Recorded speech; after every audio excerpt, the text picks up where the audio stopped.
साथियों नमस्कार, स्वागत है आपका एक बार फिर से आपके अपने यूट्यूब चैनल पर। साथियों एक बार फिर से 2025 में खुशखबरी भरा अपडेट आप सभी के लिए लेकर आ चुके हैं। अपडेट यह है कि एम्स सीआरई का 2025 का फाइनल नोटिफिकेशन जारी हो चुका है। बात करते हैं एम्स सीआरई की तो यहाँ पर लगभग 66 प्रकार की पोस्टों को शामिल किया गया है, जहाँ पर लेवल 5, लेवल 6, लेवल 7 वेतन वाली पोस्टों को शामिल किया गया है। परमानेंट वैकेंसी है, रेगुलर वैकेंसी है, सेंट्रल गवर्नमेंट की जॉब रहने वाली है। यहाँ पर देश के लगभग सभी एम्स शामिल किए जाते हैं। कुछ यहाँ पर ईएसआईसी यानी कि ऐसे के संस्थान भी जुड़े हुए हैं। दोस्तों बात करते हैं इसके फाइनल विज्ञापन की, तो अभी हम AIIMS exams dot A C dot in की ऑफिशियल वेबसाइट पर हैं। यहाँ पर आप देखेंगे कॉमन रिक्रूटमेंट एग्जामिनेशन सीआरई। जैसे ही हम इस पर क्लिक करते हैं तो आपको एक नया पेज दिखेगा इस तरह से। Detail recruitment advertisement DRA for common recruitment examination 2024 for AIIMS and other central government institute and bodies. देख सकते हैं नोटिस नंबर है 171/2025। एडवर्टाइजमेंट पर हम क्लिक करते हैं तो आपको ये नोटिफिकेशन एडवर्टाइजमेंट देखने को मिलेगा। देख सकते हैं CRE कॉमन रिक्रूटमेंट एग्जामिनेशन इसका फुल फॉर्म होता है। और यहाँ पर आप देखिए नोटिस नंबर 171/2025 और ये 7 जनवरी 2025 को अभी हाल ही में इसके ऑफिशियल वेबसाइट पर ये अपडेट किया गया है। तो ये ऑफिशियल अपडेट है, कोई फेक न्यूज़ नहीं है। और आवेदन की जो लास्ट डेट है यहाँ पर देख सकते हैं 31 जनवरी 2025 शाम को 5 बजे तक आप ऑनलाइन आवेदन कर सकते हैं। स्टार्ट 7 जनवरी 2025 से आपके आवेदन स्टार्ट हो चुके हैं और 31 जनवरी 2025 आवेदन की लास्ट डेट है। और यहाँ पर आप देखेंगे डेट ऑफ एग्जामिनेशन लगभग 26 फरवरी से लेकर 28 फरवरी 2025 में आपके एग्जाम कंडक्ट कराए जाएंगे। ठीक है, तो ये हो गई आपकी इंपॉर्टेंट डेट। अब हम बात करते हैं कि यहाँ पर कौन कौन से एम्स शामिल हैं। सबसे पहले यहाँ पर एम्स का चार्ट दिया गया है, जो संस्थान यहाँ पर ऐड किए गए यानी कि जिस संस्थान में वैकेंसी निकली है सबसे पहले आपको वो चार्ट यहाँ पर देखने को मिलेगा, उसका एड्रेस प्लस उसकी वेबसाइट। तो यहाँ पर टोटल 28 प्रकार की संस्थाएं ऐड की गई हैं। यहाँ पर आप देख सकते हैं लास्ट में टोटल 28 इंस्टीट्यूट हैं जहाँ पर वैकेंसी निकली हुई है। यहाँ पर आप देखेंगे एक और चार्ट है सिलेबस एंड लैंग्वेजेस में। तो यहाँ पर दोस्तों टोटल 66 प्रकार की पोस्टों को शामिल किया गया है। जैसे कि आप नीचे यहाँ पर आप देखेंगे टोटल 66 प्रकार की यहाँ पर पोस्ट रहने वाली हैं। ठीक है, तो यहाँ पर कुछ स्वास्थ्य विभाग की पोस्ट है यानी कि हेल्थ डिपार्टमेंट की पोस्ट है, और काफ़ी सारी पोस्ट हैं अदर डिपार्टमेंट की हैं यानी कि इलेक्ट्रीशियन है और ITI की रिलेटेड पोस्ट है यहाँ पर देख सकते हैं। तो हम बात करते हैं कि स्वास्थ्य विभाग की पोस्ट के लिए कि यहाँ पर कौन-कौन सी पोस्ट हैं ऐड की गई हैं। तो सबसे पहले आप देखेंगे यहाँ पर असिस्टेंट डायटीशियन की पोस्ट है, यहाँ पर फूड एंड न्यूट्रिशन डाइट्स, और लैंग्वेज आपका इंग्लिश में आपका पेपर होगा। ठीक है, इसके बाद हम बढ़ चलते हैं डाटा एंट्री ऑपरेटर की पोस्ट है। हम नीचे बढ़ेंगे असिस्टेंट इंजीनियर ऑडियोमीटर टेक्नीशियन की पोस्ट है, इलेक्ट्रीशियन की है ये पोस्ट। और नीचे आप देखेंगे स्टोर कीपर, इसके बाद आप देखेंगे फार्मासिस्ट होम्योपैथी की पोस्ट है। ठीक है, इसके नीचे हम आगे बढ़ चलते हैं जूनियर मेडिकल रिकॉर्ड ऑफिसर की पोस्ट है, CSST असिस्टेंट टेक्नीशियन की पोस्ट है। इसके बाद आप देखेंगे यहाँ पर lab attendant grade second, laboratory assistant, laboratory attendant grade second, junior medical laboratory technologist, lab technician, medical laboratory technologist, एर्स्ट वाइल lab technician, medical lab technologist MLT, senior technician laboratory, technical assistant technician, technician anaesthesia, operation theatre ICU technicians laboratory. और इसका जो language है यानी कि paper होगा by language होगा, हिंदी एवं इंग्लिश में। और इसका जो सब्जेक्ट है 25 आपके जनरल मैथ इंग्लिश के और 75 आपके सब्जेक्टिव, और एक क्वेश्चन 4 नंबर का। इस प्रकार से 100 क्वेश्चन आपके 400 नंबर के होते हैं। ठीक है, आगे आप बढ़ेंगे यहाँ पर ड्रेसर हॉस्पिटल अटेंडेंट की पोस्ट है, और यहाँ पर पूरा कैडर वाइज इन्होंने पोस्ट को लिखा हुआ है। सेक्शन ECG टेक्नीशियन की पोस्ट है, library attendant, lab technician EEG technician telephone ये अलग है, मैकेनिक की पोस्ट है, ये रेस्पिरेटरी लेबोरेटरी असिस्टेंट है। आगे आप देखेंगे technical assistant technician anaesthesia operation theatre ICU, technical officer, technical supervisor, technician OT। ठीक है, और आगे हम बढ़ेंगे जूनियर रेडियोग्राफर की पोस्ट है यहाँ पर, radiographer radiographic technician grade first, technician radiology dark room assistant grade 2। ठीक, इसके बाद आप देखेंगे डेंटल हाइजीनिस्ट की भी पोस्ट को यहाँ पर शामिल किया गया है।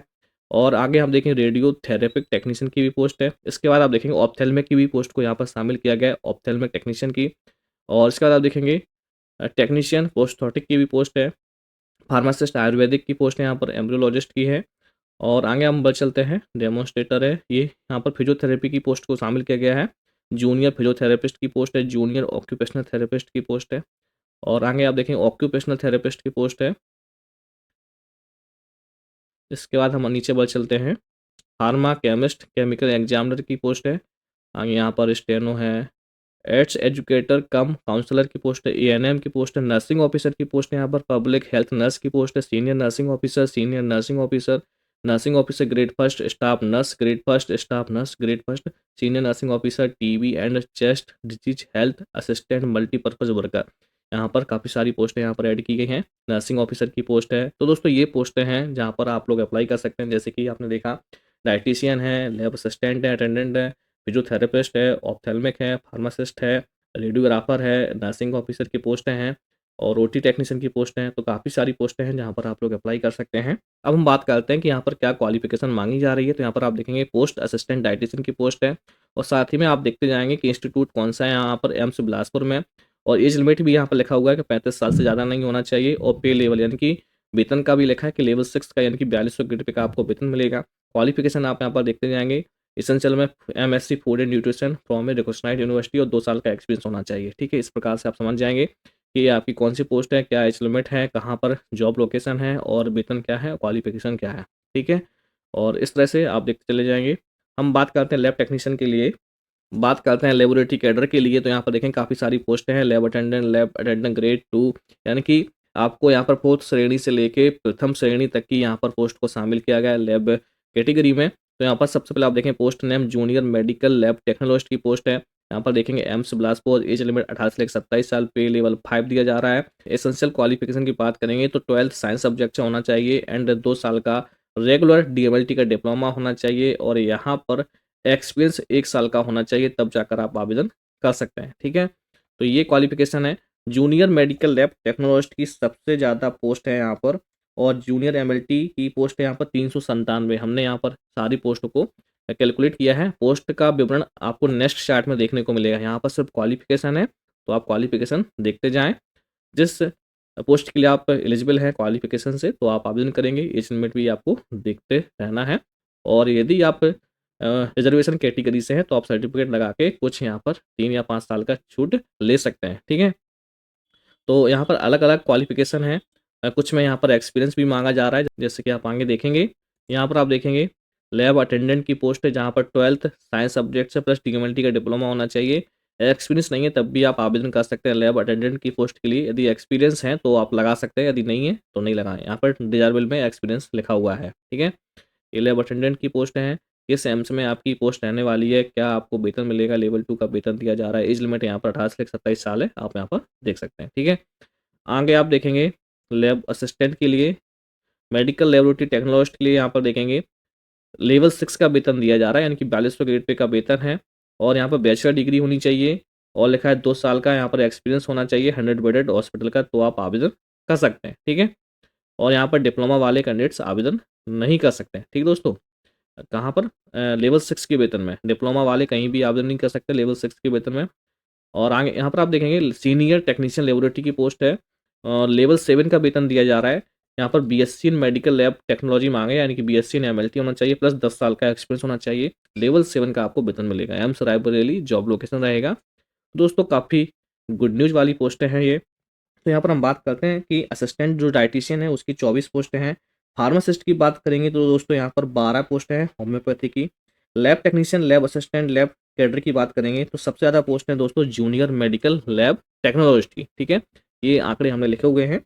जूनियर एमएलटी की 397 पोस्ट हैं, लैब अटेंडेंट की 75 से 80 पोस्ट हैं, लैब असिस्टेंट की 12 पोस्ट हैं, टेक्नीशियन कैडर की एक और अलग पोस्ट है, यहाँ पर 50 पोस्ट शामिल की गई हैं। एमएलटी के नाम से भी यहाँ पर अलग पोस्ट है, यहाँ पर 70 पोस्ट है और सीनियर एमएलटी की लगभग यहाँ पर 89 यानी कि 90 पोस्ट हैं सीनियर एमएलटी की। ठीक है, सीनियर मेडिकल लैब टेक्नीशियन की। ठीक है दोस्तों, तो जिस पोस्ट के लिए आप अप्लाई कर रहे हैं ओटी असिस्टेंट के लिए, नर्सिंग के लिए, वहाँ पर आप अपना क्वालिफिकेशन देख सकते हैं। ईसीजी टेक्नीशियन की भी पोस्ट यहाँ पर शामिल की गई है। और हम आगे बढ़ चलते हैं। अब आप यहाँ पर देखेंगे नेक्स्ट चार्ट में कि कितनी क्या पोस्ट है निकाली गई हैं। तो सबसे पहले असिस्टेंट डाइटिशियन की पोस्ट है, तो यहाँ पर देखें असिस्टेंट डाइटिशियन एम्स नागपुर में टोटल 1 पोस्ट है। इसी प्रकार देखेंगे एम्स न्यू दिल्ली में डाइटिशियन की 6 पोस्ट हैं। नेक्स्ट आप देखेंगे असिस्टेंट डाइटिशियन की central armed police force institute of medical science में टोटल यहाँ पर 4 पोस्ट हैं। इसी प्रकार आप देखते जाएंगे कि आपकी पोस्ट किस एम्स में कितनी रखी गई हैं। ठीक है, अब हम बात करते हैं यहाँ पर लेबोरेटरी टेक्नीशियन के लिए यानी कि लैब कैडर के लिए। यहाँ पर आप देखेंगे लैब कैडर की सारी पोस्टों का विवरण। सबसे पहले जूनियर मेडिकल लैब टेक्नोलॉजिस्ट की एम्स न्यू दिल्ली में 33 पोस्टें हैं। एम्स बिलासपुर में जीएमएलटी की 26 पोस्टें हैं। इसी प्रकार आप देखेंगे एम्स न्यू दिल्ली में 70 पोस्टें हैं। मेडिकल लेबोरेटरी टेक्नोलॉजिस्ट की है, ठीक है, ये अलग पोस्ट है। और जूनियर एमएलटी की फिर देखेंगे आप यहाँ पर 80 पोस्टें हैं। ये है यहाँ पर central armed police forces institute medical sciences में, ठीक है। इसी प्रकार आप देखेंगे यहाँ पर 5 पोस्टें हैं ईएसएक आंध्र प्रदेश में। इसी प्रकार आप देखेंगे ईएसआईसी असम में यहाँ पर 2 पोस्टें हैं। बिहार में 29 पोस्टें हैं। इसी प्रकार आप देखते जाएंगे कि किस संस्थान में कितनी क्या पोस्ट आपकी रहने वाली है, ठीक दोस्तों। तो इस प्रकार आई होप समझ गए होंगे कि कैसे आपको देखना है। तो इस नोटिफिकेशन को आपको हमारे टेलीग्राम चैनल पर मिल जाएगा, आप डाउनलोड कर लें और आराम से पढ़ें। और आप जिस पोस्ट के लिए अप्लाई होते हैं वहाँ पर आप आवेदन करें। और अभी तक आपने ग्रुप 5 का आवेदन नहीं किया है, जो मध्य प्रदेश के कैंडिडेट्स हैं, मध्य प्रदेश के अभ्यर्थी हैं, तो वो जल्द जाकर एमपी ऑनलाइन की वेबसाइट से आवेदन कर दें। यहाँ पर आप देखेंगे एप्लीकेशन प्रोसेस, तो कैसे आपको आवेदन करना है ये आप यहाँ पर देख सकते हैं, ठीक है। ऑल इंडिया कैंडिडेट्स यहाँ पर आवेदन कर सकते हैं। एज रिलैक्सेशन के बारे में जो जानकारी लेना चाहते हैं वो यहाँ पर देख सकते हैं। SC/ST के लिए 5 साल का बेनिफिट है, OBC के लिए 3 साल का, PWBD के लिए 10 साल का है। कोई एक्स सर्विसमैन तो उसको 3 साल का है। कोई सेंट्रल गवर्नमेंट सिविलियन एम्प्लॉई है तो 5 साल का है, ठीक है। इस प्रकार से आप देख सकते हैं। तो आप देखेंगे एप्लीकेशन फीस के बारे में, तो जनरल OBC कैंडिडेट्स के लिए 3000 रुपये एग्जाम फीस देना होगा। SC/ST कैंडिडेट्स एंड EWS के लिए 2400 रुपये देना है। और पर्सन विद डिजेबिलिटीज यानी कि ऐसे जो विकलांग हैं उनको यहाँ पर कोई भी एग्जाम फीस नहीं देना है, ठीक दोस्तों। तो ये होगी आपकी एग्जाम फीस की बात। हम बात करते हैं आपके एग्जाम डेट के बारे में, तो यहाँ पर देखेंगे एग्जाम डेट आपका 26 फरवरी से लेकर 28 फरवरी 2025 संभावित डेट रखी गई है, ठीक है।